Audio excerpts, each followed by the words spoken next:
नमस्कार, आप देख रहे हैं अपराजिता संदेश। हमारे साथ में बामसेब के सह प्रदेश प्रभारी हैं के गौतम सर। आपको अपराजिता संदेश पर स्वागत है। और जी, आज का सर सवाल आपसे है कि आज इस कोरोना महामारी में जिस तरह से लॉकडाउन में लोगों को नुकसान हो रहा है, क्या आपको लगता है कि वाकई में ये कोरोना है? और आपने अपने चैनल में बुलाया, इसके लिए धन्यवाद। और आपने कोरोना के बारे में जो सवाल पूछा, तो कोरोना जितना महामारी है उतना शायद नहीं है। कोरोना के आड़ में दुश्मनों को ये अवसर मिला है, जो कि वो अवसर के तौर पर हमारे लोगों के साथ में अत्याचार, अन्याय, व्यभिचार और सारे कठिनाइयों को पैदा कर रहे हैं। यदि कोरोना होता तो यदि कोरोना महामारी था तो हमारे लोगों के साथ में इस तरीका का दुर्व्यवहार नहीं होना चाहिए था। उनको सभी लोगों को साथ सहयोग करना चाहिए था। लेकिन कोरोना के आड़ में, जैसे मान लीजिए मोदी जी कहते हैं कि हमारे लिए अवसर है, और मोहन भागवत जी कहते हैं राम मंदिर बन जाएगा तो कोरोना ख़त्म हो जाएगा। तो ये उनके लिए जो है कि कोरोना जो है अवसर है, और हमारे लिए, हमारे समाज के लोगों के लिए काफ़ी पीड़ादायक है। तो हम ये नहीं मानते कि कोरोना से ज़्यादा लोगों का ये हुआ है। कोरोना तो काफ़ी पहले से भी रहा है, सर्दी, जुकाम, बुखार।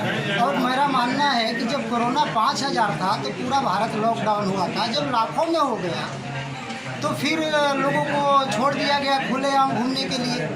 तो ये एक सोची समझी साजिश है। ये कोरोना जो है एक सोची समझी साजिश है।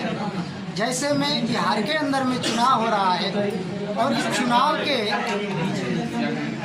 ख़ास तौर से इस चुनाव का भी अगर ये देखा जाए कि चुनाव को भी नज़दीक लाने का उन लोगों का प्लानिंग था, आरएसएस और बीजेपी के लोगों का।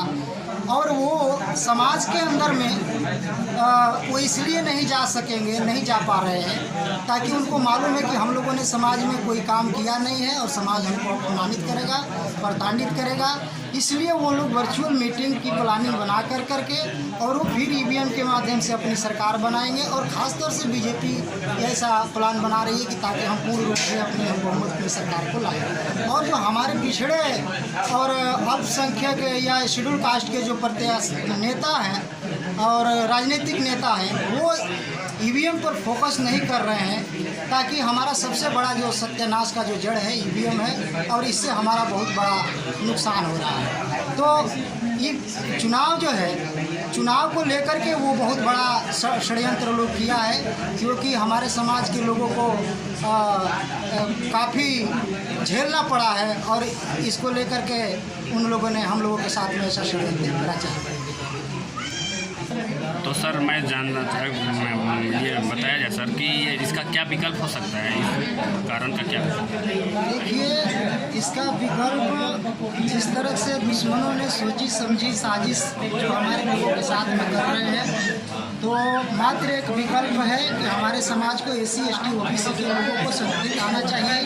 और आने के साथ में आजकल के जो सोशल मीडिया पर जो हमारे समाज में सोशल मीडिया पर जो आजकल जो बढ़ रहा है, वो अपने चैनलों को ज़्यादातर डेवलप करना चाहिए और अपने टेक्नोलॉजी को भी ज़्यादा करके डेवलप करना चाहिए, ताकि उनका जो वर्चुअल मीटिंग है या क्या है, तो इस तरीक़ा का भी हम लोगों के समाज में मोबाइल वगैरह चलाने वाले हैं, तो इसके बारे में उनको जानकारी देना चाहिए, ताकि हम लोग भी वर्चुअल मीटिंग को 25 लाख, 30 लाख, 50 लाख के माध्यम से इसको कर करके ताकि जागरूक कर सके, ताकि हमारा समाज को वो लोग रोक ना सके। ऐसा करना पड़ेगा, तभी हम लोगों का भी उनका विकल्प तैयार होगा।